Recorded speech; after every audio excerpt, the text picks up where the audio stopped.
बिस्मिल्लाहिर्रहमानिर्रहीम। अस्सलाम वालेकुम नाज़रीन, आप देख रहे हैं 92.8 विद सादिया अफसाल। नाज़रीन, एक तरफ पंजाब में एक बार फिर से ब्यूरोक्रेसी में बहुत बड़े पैमाने पर तब्दीलियां करने की जानिब गौर किया जा रहा है। ख़ुद वज़ीर आला पंजाब उस्मान बुज़दार साहब जो हैं वो अपने प्रिंसिपल सेक्रेटरी को पहले ही हटा चुके हैं। कुछ वज़रा के हवाले से भी फ़ैसला किया गया है कि उनके महकमे भी तब्दील किए जाएंगे। IG पंजाब के लिए जिन नामों पर गौर हो रहा है उनमें मोहसिन हसन भट्ट साहब, राव सरदार अली साहब, कैप्टन ज़फ़र और आमिर ज़ुल्फ़िकार खान शामिल हैं। इसके अलावा चीफ सेक्रेटरी पंजाब की तब्दीली भी की जाएगी। तो एक बार फिर से सवाल यही उठ रहा है कि आखिर पंजाब में ब्यूरोक्रेसी की कितनी तब्दीलियां करने की ज़रूरत पेश आएगी और ये रीशफलिंग हर थोड़े अरसे के बाद ब्यूरोक्रेसी के हवाले से भी और वज़रा के लिए भी। वज़रा के लिए तो चले, वज़ीर आज़म साहब खुद कहते हैं कि परफॉर्मेंस की बुनियाद पर ये तब्दीलियाँ की जाती हैं, लेकिन 3 साल का अरसा ये रीशफलिंग में ही गुजर गया है। सो मज़ीद कितनी तब्दीलियाँ जो हैं वो की जाएंगी, इस पर बात करेंगे। और साथ ही साथ पाकिस्तान पीपल्स पार्टी, उन्होंने भी पंजाब का रुख किया है। जनूबी पंजाब में मुल्तान के बाद DG खान में अब से थोड़ी देर पहले बिलावल भुट्टो ज़रदारी साहब का जलसा हुआ, उन्होंने खिताब किया। एक तो ऑब्वियसली PTI की हुकूमत की परफॉर्मेंस को लेकर उन्होंने तनकीद की और कहा कि बेरोज़गारी और गुर्बत जो है वो बहुत ज़्यादा बढ़ गई है, लेकिन इसके साथ साथ अपने ही साथ जो PDM में पहले जमातें पाकिस्तान पीपल्स पार्टी के साथ शामिल थीं और आज PDM के ही हवाले से बिलावल साहब ने कहा एक बार फिर से कि अगर वो चाहते तो हम पंजाब के अंदर और उसके बाद विफाक के अंदर तब्दीलियाँ ला सकते थे, इस हुकूमत को चलता कर सकते थे, लेकिन PDM ने संजीदगी नहीं दिखाई और इसीलिए हम खुद जो हैं वो मैदान में उतर आए हैं। जहां पर वो ये तनकीद कर रहे थे पाकिस्तान तहरीक इंसाफ की वफाकी हुकूमत पर कि उन्होंने मोहतरमा बेनज़ीर भुट्टो शहीद के दौर में जितनी तैनातियां हुई, जितनी मुलाजमतें लोगों को दी गई, उनको निकाला है, तो वहीं पर उन्होंने मियाँ नवाज शरीफ साहब को भी ये याद कराया कि उन्होंने भी ऐसा ही सलूक किया था उन तमाम एम्प्लॉइज़ के साथ जो पाकिस्तान पीपल्स पार्टी के दौर में भर्तियाँ की गई थी। सो क्या वाकई ये तय है कि चेयरमैन पाकिस्तान पीपल्स पार्टी बिलावल भुट्टो ज़रदारी साहब जो हैं वो अर्ली इलेक्शन देख रहे हैं और उसी की बुनियाद पर वो तमाम ही जमातों की जानिब तनकीद का निश्तर बरसा रहे हैं? और आज उन्होंने अपने जियालों को कहा भी कि एक बार फिर से इस मुल्क को आपकी ज़रूरत है और इलेक्शन की तैयारियां शुरू कर दी जाएं। इलेक्शन कैंपेन के लिए मुहिम चलाने का उन्होंने इलेक्शन कैंपेन चलाने का जो है उन्होंने आज वर्कर्स को हुक्म भी दिया है। इस पर बात करेंगे और कुछ मज़ीद चीज़ें हैं जिस पे आज दोबारा से अपोजिशन की तरफ से अपने तहफ़्फ़ुज़ात का इजहार किया गया, जिसमें शफाफ इंतखाबात को लेकर EVM का जो सबसे बुनियादी इशू है इलेक्ट्रॉनिक वोटिंग मशीन्स के इस्तेमाल का, उस पर भी बात करेंगे। मेहमानों का आपसे तारुफ़ करवा दूँ, डॉक्टर यास्मीन राशिद साहिबा हमारे साथ मौजूद हैं, सीनियर रहनुमा पाकिस्तान तहरीक इंसाफ की, वज़ीर सेहत पंजाब हैं। बहुत शुक्रिया डॉक्टर साहिबा आपका। कमर ज़मान कायरा साहब हमारे साथ मौजूद हैं, सीनियर रहनुमा पाकिस्तान पीपल्स पार्टी के। कायरा साहब आपका भी बेहद शुक्रिया। और कैसर अहमद शेख साहब हमें ज्वाइन कर रहे हैं, आप MNA हैं और PMLN के बिजनेस एंड कॉमर्स विंग के प्रेसिडेंट भी हैं। बहुत शुक्रिया शेख साहब आपका भी। कायरा साहब, आई स्टार्ट विद यू। सबसे पहले तो ये बताइएगा कि एक तरफ वज़ीर आज़म साहब ने कई दफ़ा ये बयान दिया और उन्होंने कहा कि माजी में जो नहीं होता आया हम वो करते हैं, यानी माजी में कहीं अगर करप्शन भी होती थी वज़रा को लेकर या ब्यूरोक्रेसी में जहाँ दुश्वारियाँ होती थी तो उन्हीं लोगों को रखा जाता था, उन्हीं लोगों से काम चलाया जाता था। ये फिर आप लोगों की तरफ से इस मामले को लेकर तनकीद क्यों होती है? अगर सबसे बड़े सूबे में परफॉर्मेंस की बुनियाद पर रीशफलिंग होती है या फिर ब्यूरोक्रेसी में तब्दीलियां इस तरीके से लाई जाती हैं, क्योंकि एक बार फिर से IG और चीफ सेक्रेटरी पंजाब तब्दील होने जा रहा है। सादिया, सवाल ये है कि इमरान खान साहब ने कौन सा वादा है जी जो किया और पूरा किया? कौन सी तनकीद है जो अपोजिशन के दौर में उन्होंने की और आज वो काम नहीं कर रहे? उन्होंने कहा था कि क्रिकेट का जो चेयरमैन है क्रिकेट काउंसिल का, कि दुनिया का कोई वज़ीर आज़म नहीं लगाता और ये वज़ीर आज़म खुद लगा रहे हैं। हम पे एतराज था। वो कहते थे कि जिस वज़ीर आज़म के दौर में बिजली तेल गैस महंगी हो जाए, समझो वज़ीर आज़म दौर है, आज खुद महंगी करते जा रहे हैं। आज अगर वज़ीर आज़म साहब ये बातें कर रहे हैं तो उनको करने का हक है। उन्होंने माजी में भी यही बातें की हैं। देखिए, ये कहते थे कि जब तक सरकारी मशीनरी को टेन्योर बेस्ड सर्विस नहीं की जाएगी, उनको मजबूर किया जाएगा, जूनियर अफसरों को लगा के उनसे काम लिए जाएंगे, तो ये इंसाफ नहीं हो सकेगा। और आज अल्हम्दुलिल्लाह कोई 7वां IG और 8वां चीफ सेक्रेटरी पंजाब का चेंज हो रहा है। यही काम हम अगर सिंध में कहें ओके। तो वहाँ पे फेडरल गवर्नमेंट कहती है कि वहाँ तब्दीली नहीं हो सकती, क्योंकि सिंध गवर्नमेंट जो है ये आउट ऑफ टर्न प्रमोशन करती है और जल्दी करती है, और अपना जो है इनका ये आलम है।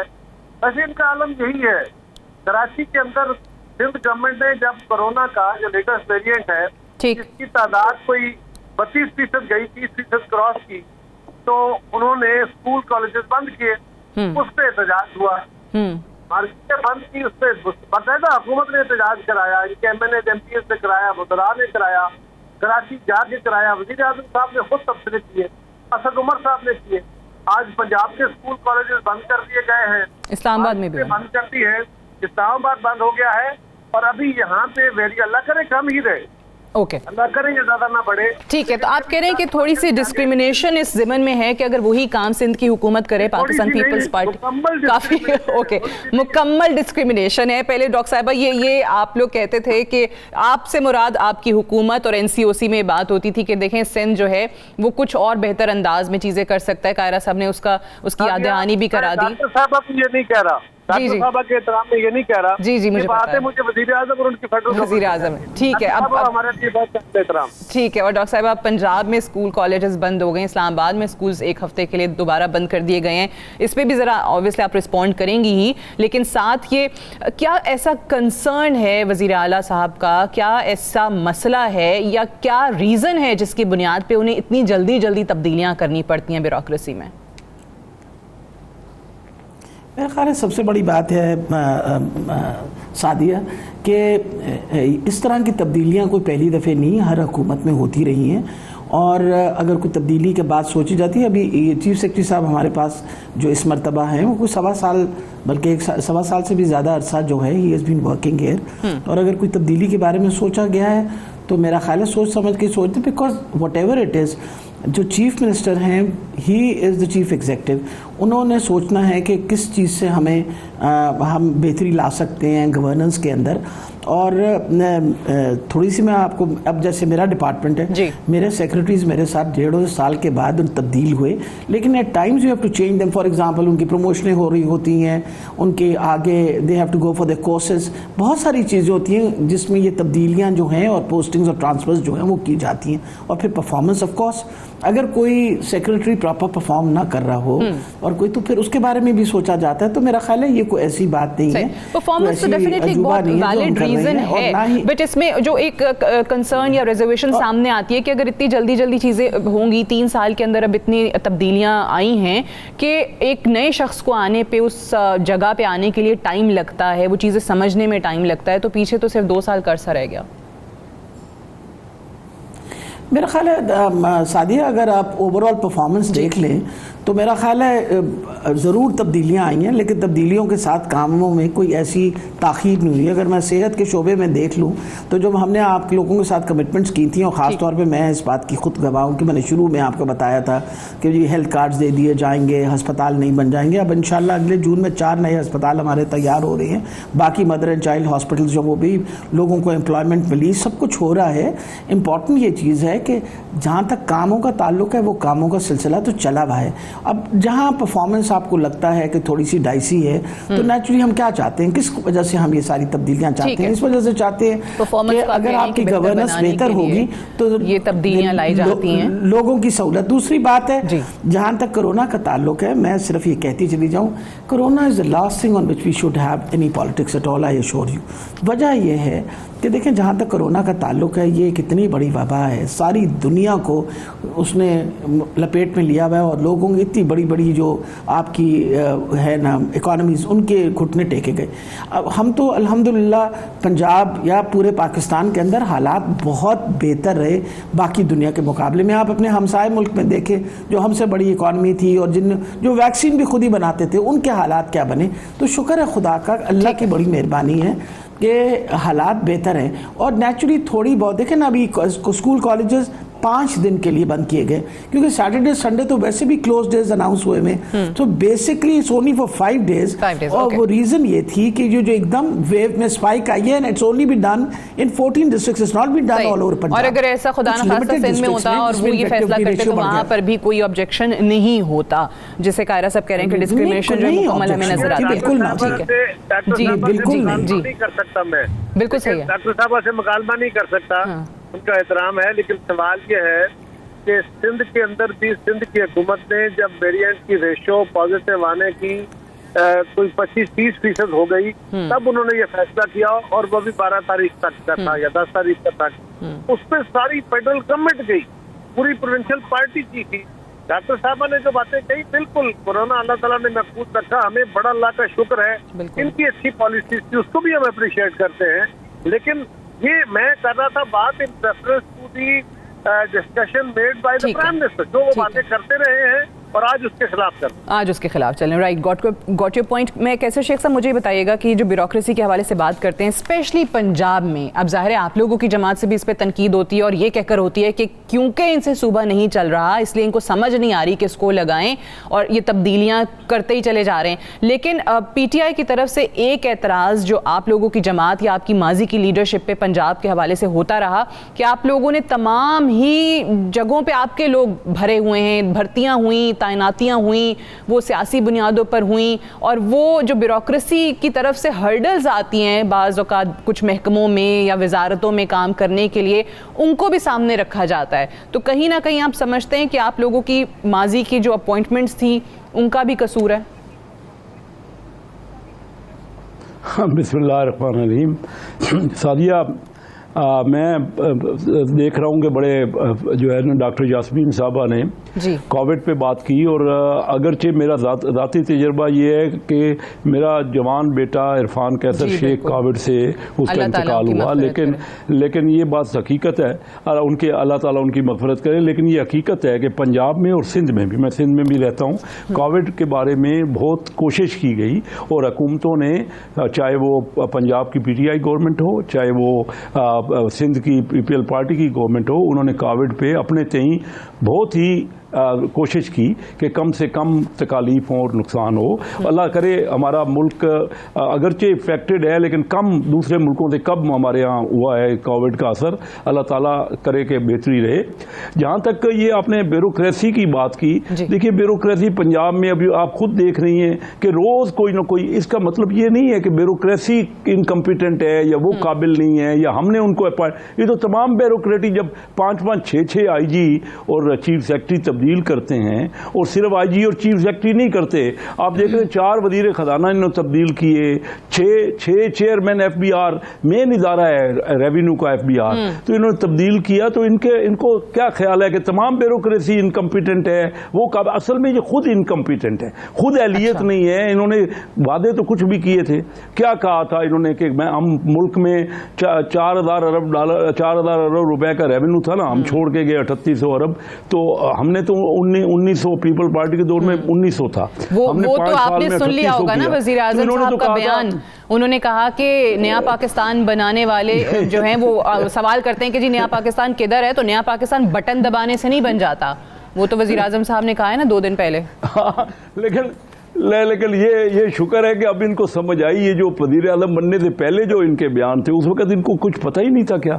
इनकी कोई हुकूमत, असद उमर साहब हमारे साथ बैठते थे फाइनेंस कमेटी में, वो हमें तनकीद करते थे या वो कहते थे बहुत अहल लोग हैं हमारे पास, तो क्या उस वक्त इनको कोई अंदाज़ा नहीं था? हमने डबल किया ना रेवेन्यू। मैं बड़ा एक अहम बात कर रहा हूँ कि एक और पाकिस्तान के रुपए को इन्होंने 40% डिवैल्यू कर दिया, पाकिस्तान की करेंसी डिवैल्यू हो गई, कम उसकी वैल्यू हो गई, उसके बावजूद रेवेन्यू नहीं बढ़ रहा, उसके बावजूद एक्सपोर्ट, खुद असद उमर साहब ने एग्री किया हमारी फाइनेंस कमेटी में कि हमारा ख्याल था कि एक्सपोर्ट बढ़ जाएगी अगर डॉलर को हम डॉलर को की वैल्यू बढ़ाएंगे और पाकिस्तान रुपए की वैल्यू कम होगी तो एक्सपोर्ट बढ़ेगी। अब क्या हुआ, महंगाई हो गई और एक्सपोर्ट बढ़ी नहीं। एक्सपोर्ट क्या 22 अरब डॉलर थी, हम छोड़ के गए, आज 25 अरब डॉलर हो गई होगी। 40% करेंसी की वैल्यू कम होने से इंपोर्ट जो है ना, सादिया एक बात मैं कहना चाह रहा हूँ, पहली बार है किसी भी माह में पाकिस्तान की तारीख में पहली बार है कि इंपोर्ट जो है 3 गुना हो गई है एक्सपोर्ट से। और जब यही बात हम कह रहे थे, ये हमें कहते थे करंट अकाउंट की रट लगाते थे आपके सारे प्रोग्रामों में कि करंट अकाउंट हमने डेफिसिट बेहतर कर। पिछले 3 महीने में $4 अरब का करंट अकाउंट डेफिसिट हो चुका है। अब ये बोलते नहीं है। अब चलिए, बिल्कुल सही है। आप ज़ाहिर है इकोनॉमी के हवाले से आप एक्सपर्ट भी हैं, और जैसे मैंने कहा कि वो आप अपने जमात के प्रेसिडेंट भी हैं कॉमर्स के हवाले से, तो आप ये डिटेल बात कर भी सकते हैं। लेकिन मुझे कायरा से भी बताइए, जितनी चीज़ें शेख साहब अभी गिनवा रहे हैं या दीगर लोग जब इकोनॉमी के हवाले से बात करते हैं, आज बिलावल साहब ने भी जैसे कहा कि बेरोज़गारी और गुर्बत जो है वो इंतहा को पहुंच गई है इस हुकूमत की वजह से।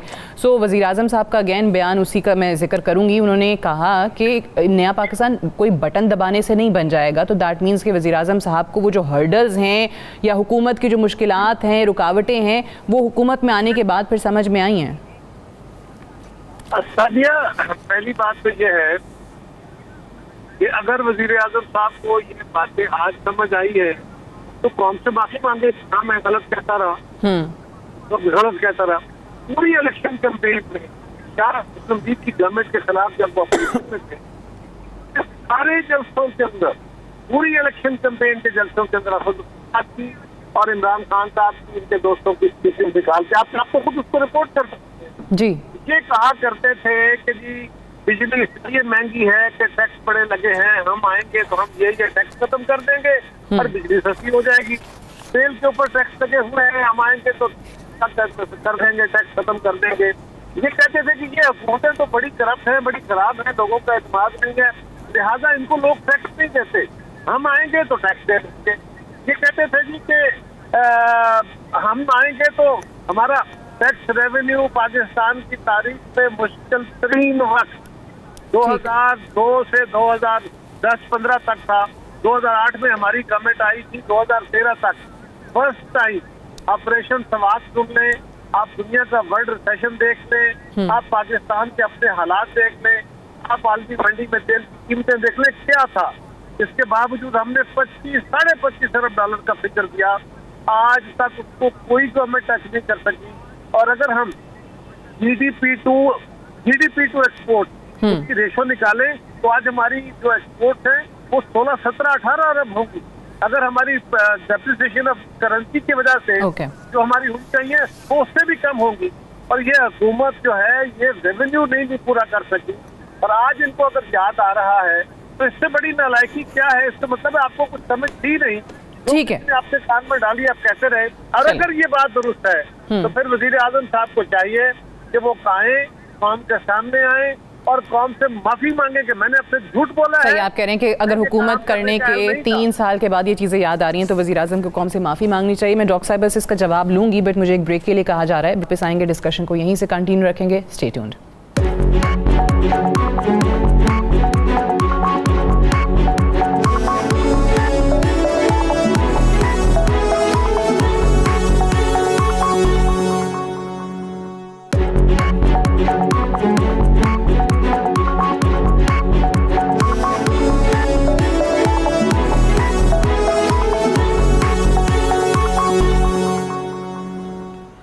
वेलकम बैक प्रोग्राम में एक बार फिर से खुश आमदीद। डॉक्टर साहब, ब्रेक पे जाने से पहले जो कायरा साहब भी बात कर रहे थे और शेख साहब ने भी बात की इकोनॉमी के हवाले से, और कायरा साहब ने डिस्क्रिमिनेशन का भी जिक्र किया था, तो आज बिलावल साहब जहां बेरोज़गारी गुर्बत का जिक्र कर रहे थे, उन्होंने भी एक डिस्क्रिमिनेशन का इल्ज़ाम लगाया वफाकी हुकूमत पर और कहा कि 20,000 के करीब फैमिलीज़ हैं जिनको निकाला गया नौकरियों से, जो मुतासिर हुई इस इक़दाम से, और ये वो लोग थे जिनकी तैनातियाँ बकौल बिलावल साहब मोहतरमा बेनज़ीर भुट्टो शहीद के दौर में हुई थी।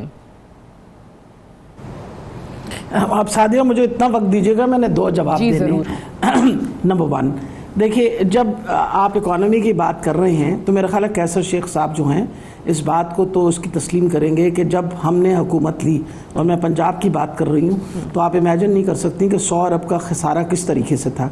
अच्छा। हमारे पास 100 अरब से ज़्यादा के चेक्स थे, इनकी हुकूमत ने जो दे रखे थे, जो डिसऑनर हुए थे, और वो उसमें मेरा डिपार्टमेंट जो था उसके पास 32 अरब की जिम्मेवारी मेरे डिपार्टमेंट की थी। और क्योंकि वो स्टेट बैंक के चेक्स थे, हमने आखिर वो चेक जो थे कैश, तो ये अगर जब कहते हैं ना कि हमने बहुत अच्छे हालात छोड़े थे, तो मैं ये बात क्लियर करना चाहती हूँ कि कहीं भी आपको गलतफहमी नहीं होनी चाहिए। हम तो पहले साल फंसे रहे इसी सिलसिले में कि आपके हम कर्जे उतारें जो आपने उठा के लोगों में चेक्स बांट दिए थे।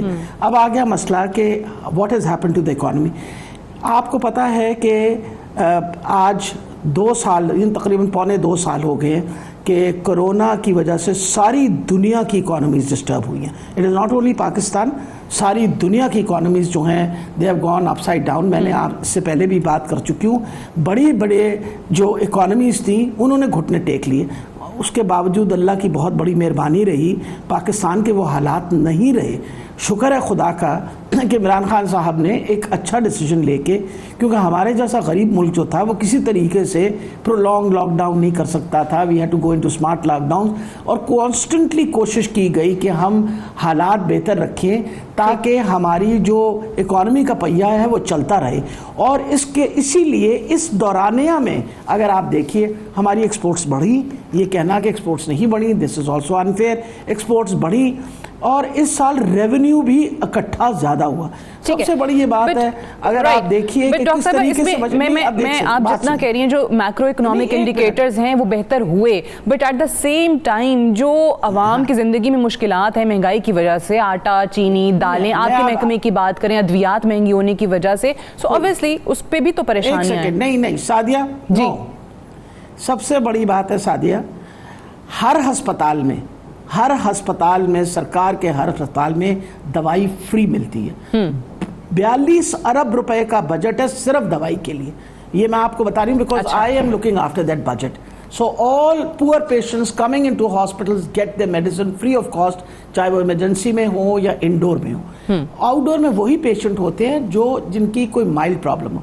हेपेटाइटिस की फ्री मेडिसिन मिल रही है, ट्यूबरकुलोसिस की अलहदा वर्टिकल प्रोग्राम्स के थ्रू ट्यूबरकुलोसिस की फ्री मेडिसिन मिल रही है।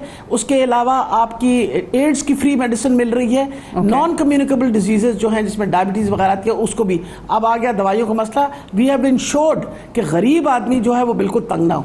जहां तक कार्ड का ताल्लुक था, सबसे पहले पंजाब के अंदर गरीब तबके को कार्ड, हेल्थ कार्ड दिया गया। हमने ये थोड़ी पूछा था कि आप नून लीग के हैं या पीपल पार्टी के, ठीक है। हमने कार्ड्स बांट दिए। 85 लाख फैमिलीज के पास कार्ड है जिसके अंदर से आप कभी उनकी दुआएं सुने जो वो देते हैं, क्योंकि एक बंदे के पास जब एक कार्ड आ जाता है जिसमें 7.5 लाख और अब हम 10 लाख का जो कार्ड दे रहे हैं, जब वो किसी जगह जाता है अपना दिल का ऑपरेशन कराना, उनकी हड्डी का ऑपरेशन होना है, इंक्वाइनल हर्निया है, बच्चा डिलीवर होना है, this is a facility with the government came and gave. तो ये जो हमने सोशल नेटवर्क बनाया जिसकी वजह से लोगों को प्रोटेक्शन मिली, वो आपके सामने और लोग इसको अप्रिशिएट करते हैं। अभी पिछले दिनों एक परसेप्शन का ये सर्वे हुआ, उसमें 68% people were happy and satisfied with health cards.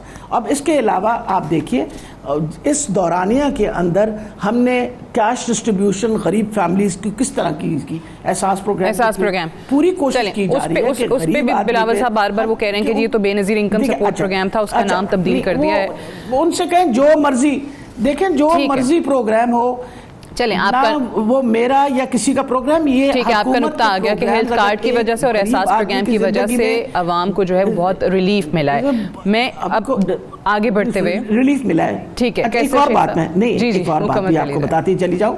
देखिए मैंने आपको कहा था 2 बंदों ने कहा था, मुझे 2 की तो वो करने दीजिए ना। दूसरी ये बात है कि हम ये कहना कि हम लोगों का जो रेवेन्यू इस साल आपका रेवेन्यू ज्यादा जनरेट हुआ है। आपको पता है कि मेरे पास सिर्फ हेल्थ के पास इस मरतबा 370 अरब का बजट है। अलावा इसके मुझे 25 अरब जो हैं वो फेडरल गवर्नमेंट ने दिए हैं हेल्थ में, सेहत में। ये सबसे बड़ा बजट आया। तो मेरा ये मतलब है कि हमारी तो पूरी कोशिश है कि वो सेक्टर्स जो गरीब आदमी को अफेक्ट करते हैं, जिसके लिए आम आवाम के लिए बेहतरी ला सकते हैं, उन सारे सेक्टर्स पे हम कंसंट्रेट कर रहे हैं।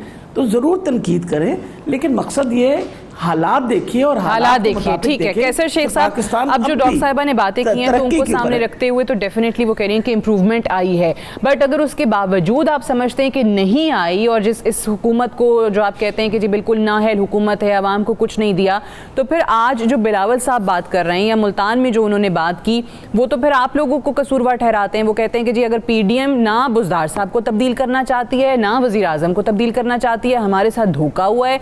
अगर ये धोखा ना होता तो फिर इनकी हुकूमत गिरा देते, तो कसूरवार तो आप हुए। अगर नाअहल हुकूमत है तो आपके पास मौका था भेजने का, आपने बिलावल साहब की बात नहीं मानी। जी, पहले थोड़ा सा मैं डॉक्टर यास्मीन राशिद साहबा का वाकई बहुत एहतराम है। उन्होंने जो बात की, देखिए रेवेन्यू ज़रूर बढ़ा इस साल, हम छोड़ के गए थे 3800 अरब, तो 3 सालों में 4700 अरब हो गया। लेकिन हमने 1900 अरब से 2013 में डबल किया 3800 अरब।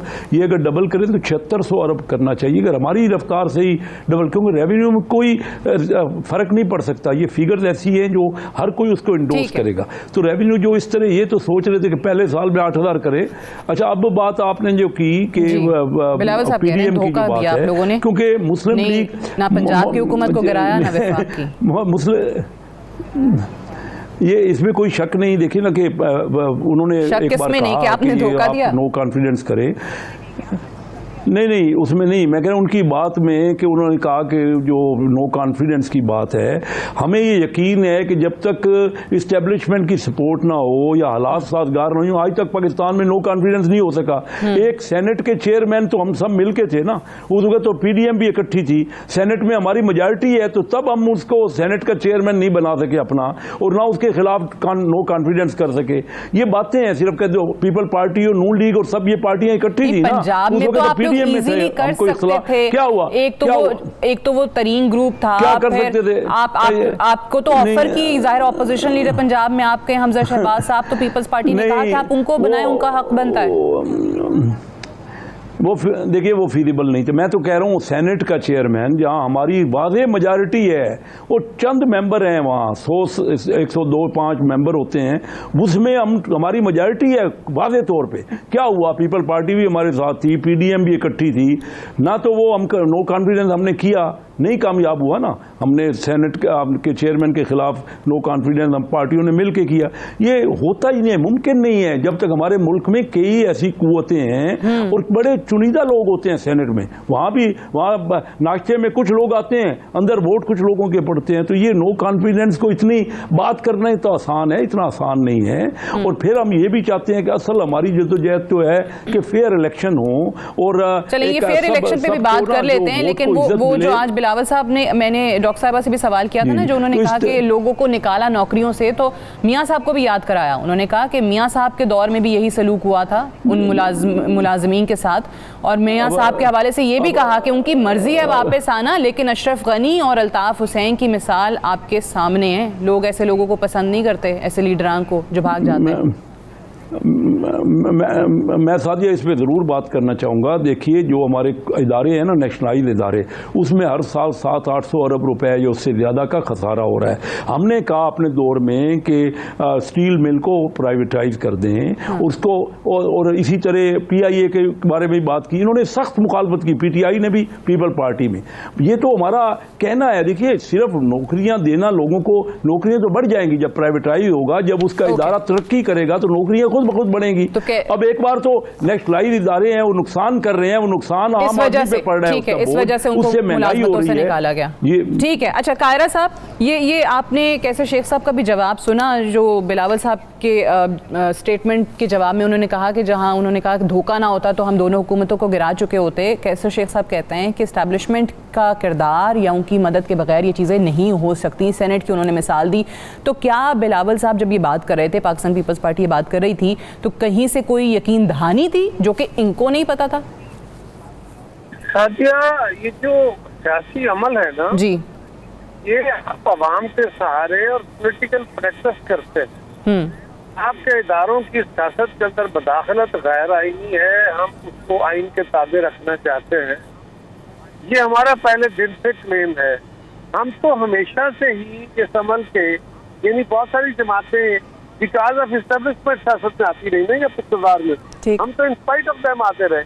तो हमारा ये तजर्बा है, अगर हम इस आर्गूमेंट को मान लें, बाय कर लें कि जहाँ तक एस्टेब्लिशमेंट की सपोर्ट ना हो तो फिर को फायदा ही नहीं इलेक्शन लड़ने का या अदम एतमाद करने का। तो पहली बात तो हुजूर ये है कि मोहतरमा बेनजीर भुट्टो के खिलाफ अदम एतमाद की तहरीक मूव की गई, एस्टेब्लिशमेंट के बावजूद हमने नाकाम कर ली। नंबर दो, अच्छा सवाल ये है कि अगर इलेक्शन हो जाते हैं दोबारा, असेंबलियाँ डिजॉल्व हो जाती, नए इलेक्शन होते, मौजूदा एस्टेब्लिशमेंट और मौजूदा कवानीन के तहत इलेक्शन कराए जाते, तो फिर क्या तरीका था एस्टेब्लिशमेंट को सारे अमल से बाहर रखने का? और तीसरा, अगर आपके पास नंबर ना हो तो इसका मतलब है अपोजिशन के पास तो नंबर नहीं होता ना पूरा। इसका मतलब है वज़ीर आज़म का इलेक्शन आइंदा नहीं लड़ा जाएगा, अपोजिशन में जो भी होता, स्पीकर का नहीं लड़ा जाएगा, सदर का नहीं लड़ा जाएगा, चीफ मिनिस्टर का इलेक्शन, क्योंकि वहाँ तो नंबर ही नहीं है। लिहाजा क्यों खड़े करते हैं हम कैंडिडेट अपने, राइट, क्यों हम उनको कंटेस्ट करते हैं? इसलिए कि हम पॉलिटिकल प्रोसेस में रहते हैं और हम ये कह रहे थे कि नहीं तो आपको वजह क्या समझ में आती है कि इन्होंने वो कोशिश ही नहीं की? मैं बताता हूँ सादिया, एक छोटा सा, पीएमएलएन क्या सोच रही थी? इनकी शायद कोई कमिटमेंट थी, इनकी शायद अच्छा नहीं, सेनेट में क्या हुआ? सेनेट में जवाब देना, उसका जवाब देंगे। सेनेट में क्यों नहीं हो सका? सेनेट में तो हमारी मेजॉरिटी। जी जी, मैं उसको भी बताने लगा, ये बात दुरुस्त है। सेनेट में नंगा डाका मारा गया, इलेक्शन कमीशन को तमाचा मारा गया, फिर इस मुल्क के सारे अशराफिया और पार्लियामान को रगेद के रख दिया हुकूमत ने। जीता हुआ इलेक्शन हमसे वो धांधली नहीं है, वो तो डकैती है। उसको अब जवाब बनाएंगे कि उसके जवाब के तहत आज ये सूरत हाल बन गई है। हम क्या कह रहे हैं हजूर कि हमारे पास गिलानी साहब के लिए नंबर पूरा नहीं था, हमने कोई कहीं से वोट बाहर से नहीं लिए। इस वक्त हमारा उस वक्त भी नुक्ता नजर ये था कि हुकूमत के इक़दामात की बदौलत लोग बहुत तंग हैं। अवामी तमोजिस का इजहार बाय इलेक्शन में हुआ, जिसका इजहार सेनेट में हुआ, लोग अवामी नुमाइंदों पे दबाव है।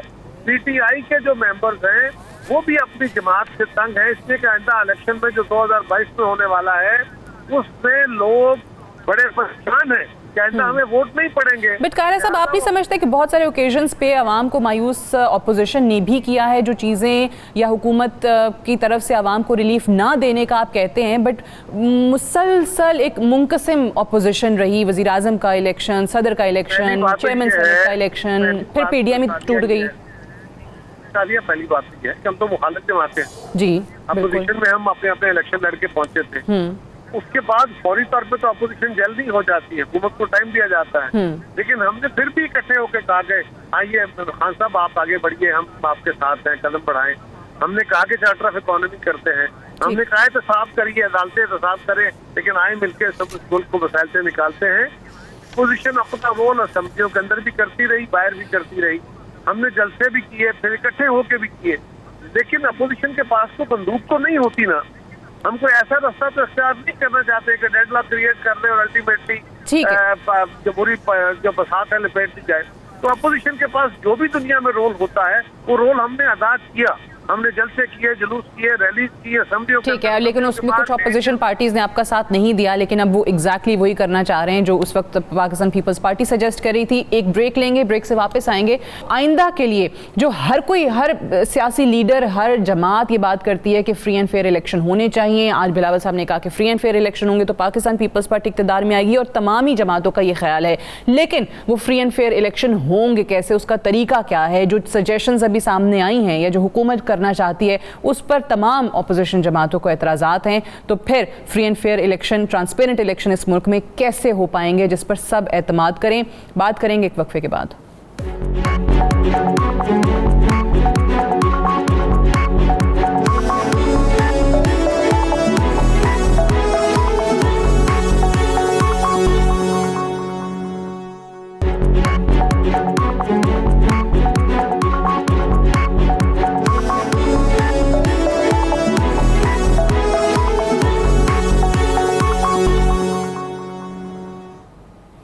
Welcome back. प्रोग्राम में एक बार फिर से खुश आमदीद। डॉक्टर साहिबा, जिस तरीके से हर इलेक्शन के बाद हम देखते हैं कि हारने वाली जमात की तरफ से धांधली का शोर मचाया जाता है। पहले एक पीपल्स पार्टी की तरफ से जरदारी साहब ने खुद कहा कि आरओ का इलेक्शन था, उसके बाद आरटीएस सिस्टम बैठ गया, अब ईवीएम जो है उसका इस्तेमाल होने जा रहा है, जो एतराज़ात हैं। मेरा सवाल ये है कि अगर अपोजिशन की जमातों की रजामंदी के बग़ैर इन मशीनों के साथ या और जो भी आप नए तरीक़ाकार लाना चाह रहे हैं इंतखाबात हो जाते हैं, तो फिर वो धांधली के इल्ज़ामात का सिलसिला तो कभी रुकेगा ही नहीं। मेरा ख्याल है सादिया, एक तो मैं पहले एक छोटा सा जवाब दे के फिर इसका भी जवाब देती हूँ। देखिए, अहम चीज़ ये है कि अब ये जिक्र हुआ कि जी तरीके इंसाफ से लोग तंग हैं, परेशान हैं, वगैरह वगैरह, लेकिन मुझे ये बताइए, असल में तो आवाम बोलती है ना, आवाम को इंटरेस्ट है कि भाई किसने रहना चाहिए किस नहीं। अभी आपके पिछले दिनों इलेक्शंस गिलगित बल्तिस्तान के हुए, कश्मीर के इलेक्शंस हुए, अभी पिछले दिनों सियालकोट के इलेक्शन हुए, ये सब शो करते हैं कि Tehreek Insaf is still the most popular party. और इम्पॉर्टेंट क्या चीज़ है, इम्पॉर्टेंट ये चीज़ है, ये बात समझनी चाहिए। पॉपुलैरिटी इस वजह से भी है कि आप लोगों ने क्या किया अब तक, you have not done anything. दो पार्टियां रही, इन्होंने क्या ऐसा काम कर दिया था पाकिस्तान में जो पाकिस्तान के गरीब आदमी के हालात बेहतर किए। और दूसरी अहम चीज़ जो थी, ये भी मैं आपको बताती चलूँ, अब ये ऑपोजिशन क्या है, पीपल पार्टी का तो अब कोई ताल्लुक नहीं, पीडीएम के साथ बहुत दूर हुए हैं उनसे। जहाँ तक बेचारी पीडीएम का ताल्लुक है, देवर डिपेंडेंट के और नून लीग की आपस में चूंचों के मरबे की तरह आपस में रोज़ाना लड़ाई हो रही होती है, रोज़ाना आप डिमांड। अब शहबाज शरीफ साहब को एक नया स्पोक्स पर्सन रखना पड़ा, अब आ गया इलेक्शन का सिलसिला। इनकी भी डिमांड ये है कि फेयर इलेक्शन होने चाहिए, हमारी भी डिमांड ये है कि फेयर इलेक्शन होनी चाहिए। हम सारे पाकिस्तानियों का मुश्तरका डिमांड है कि इलेक्शन जो है साफ शफाफ होने चाहिए, क्योंकि इलेक्शन आपका बेसिक प्रोसेस है जो एक साफ सुथरी हुकूमत लेके आएगा। अब हमने 8 महीने से मुसलसल कहे जा रहे हैं आप आए सवाए तनकीद करने के। अब ईवीएम इलेक्ट्रॉनिक वोटिंग मशीन जो है, इट इज़ लाइक बेसिकली कि आपका your thumb has to be recognised that it belongs to you.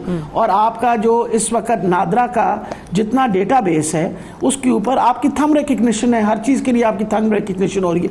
Basically is going to work. Everybody जो वोट करेगा वो जब थंब लगाएगा तो उसमें से एक स्लिप भी बाहर निकलेगी, आपने जिस प्रेफरेंस के लिए वोट पे टिक किया होगा उसकी प्रेफरेंस भी निकलेगी और उसका रिकॉर्ड आपके पास हार्ड कॉपी में भी होगा, वो डब्बे में भी आप डालेंगे, लेकिन आपके पास खुद निकलेगा। अब मकसद ये इसमें से जो ह्यूमन वो जो इंटरफेरेंस है ना वो बहुत हद तक मिनिमाइज होगा, जिसमें सबसे ज्यादा कि जी रिटर्निंग ऑफिसर लेके दौड़ गए हैं, फला बंदा दौड़ ले गए। मकसद ये नो देखिए, it why can not be hacked, it's just like a biometric machine. It has got a battery, it is not connected to any internet, किसी चीज से कनेक्टेड थोड़ी है। वो मशीन्स उठा के आप ले जाके और उसके बाद उनमें से काउंटिंग होगी, लेकिन याद रखिए कि हर वो बंदा जो अंगूठा लगाएगा उसकी एक पर्ची भी निकलेगी, वो पर्ची भी उसके अंदर इंसर्ट होगी। सही है। अच्छा, इस पे एक जो आपने बात की, मैं पहले कायरा साहब इस पे जरा बताइए कि ये बार बार कहा जा रहा है कि जी मशीन रखी गई, फिर बताया गया कि जिसने आना है मुआयने के लिए वो आए, जायजा लें, जो एतराज़ात हैं वो बताएं, कैसे क्या और मज़ीद क्या होना चाहिए उसके लिए तजावीज़ दें। तो ये बात दुरुस्त है कि अपोजिशन उसमें संजीदगी का मुजाहरा नहीं कर रही? सादिया, 2-3 छोटी छोटी बातें हैं। पहले नंबर पे तो ये कि ये कोई बड़ी कमाल की शायद तख्लीक नहीं हो गई, कोई साइंसदानों ने इजाद कर ली, शिल्पी साल ये दुनिया में बहुत जगह इस्तेमाल होती थी। और 2010 में हमारी गवर्नमेंट में जब इलेक्टोरल रिफॉर्म्स हुए तो उसमें बाकायदा इसकी एक लंबी चौड़ी स्टडी हुई और इस मशीन का एक प्रोटोटाइप बनवाया गया। दुनिया में बहुत सारी जगहों पर लोग भेजे गए, इंडिया में, अमेरिका में, ब्राजील में, जहाँ जहाँ ये इलेक्शन करते हैं इसके लिए।